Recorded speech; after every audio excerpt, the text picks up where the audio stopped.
How you doing? It's Terry Bush here. You joined me in a library today. If you're young and you don't know what a library is, what these things behind me are is books. Books old and new, full of wisdom and knowledge. What a book is an ancient technology made of paper that causes you to not be an illiterate, ill-informed, witless buffoon. If you didn't know that, I think the next 7 pieces of advice that you're going to get will be very, very useful to you. So let's crack on with it, shall we? Adults aren't very inclined to listen to histrionic teenagers, are they? We know this.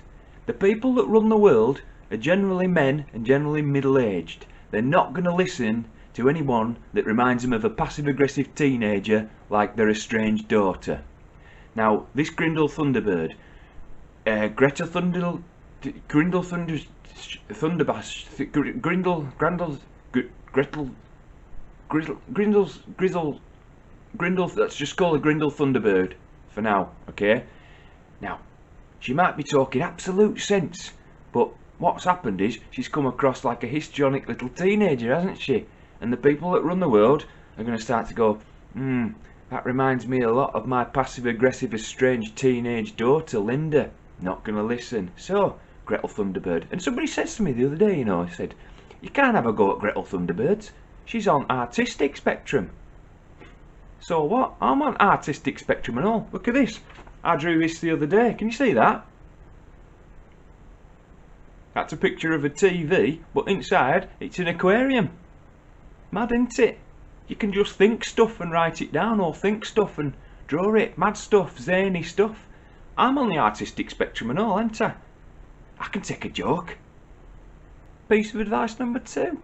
Try not to worship Korean pop stars, because what it seems to be doing is driving the poor buggers into early graves.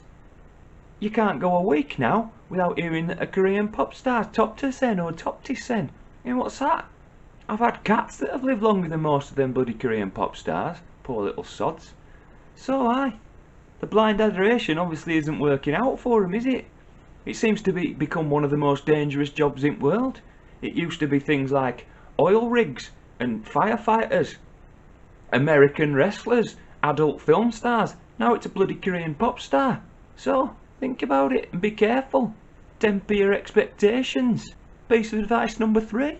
Don't be under the illusion that anyone actually cares what your sexuality is or what your pronouns are. Okay? Not interested. Are you a good person? Are you brave, truthful and unselfish? That's all we're bothered about. Anyone that's overly bothered about other people's sexualities is a suspect person, isn't they? Or perhaps a closet case. So, don't stick it up, kids. Don't stick it up household pets or barnyard animals. Don't stick it up anyone who doesn't want it stuck up them. That's it, isn't it? Sexuality. Done. Nothing more needs to be said. Number 4, just a quick one here.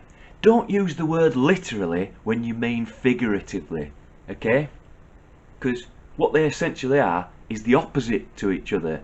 They're what's known as antonyms. That means they're binary oppositions. So if something's literal, it exists in the real world. It's there, it's actual. If something's figurative, it's metaphorical. And never the twain shall meet. If you read some bloody books, you'd know. Piece of advice number 5. If, at the end of every sentence, you go up, at the end, we're going to think there's a question there, aren't we? A rising inflection means that there's a question. Okay? Nobody asks that many questions.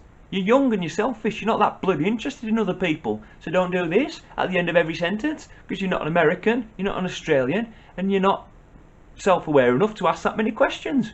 Number 6. Never confuse irony with sincerity, or else it will be the death of comedy and the death of art. Okay? Tyranny is the deliberate removal of nuance. Irony and sincerity are 2 different things. Don't confuse them. Okay? So, you little buggers, I think that's it, isn't it? And remember, if you're going to answer this and say something facile like, okay boomer, remember, baby boomers were born between 1944 and 1964. Okay? I weren't born then. I'm Generation X at latest. Okay? But, you could have googled that, couldn't you? You could have googled that on the portable prison that you carry around with you. The Black Mirror, the portable prison that you carry around with you, that were constructed, designed and made by baby boomers. So, think, you silly sods.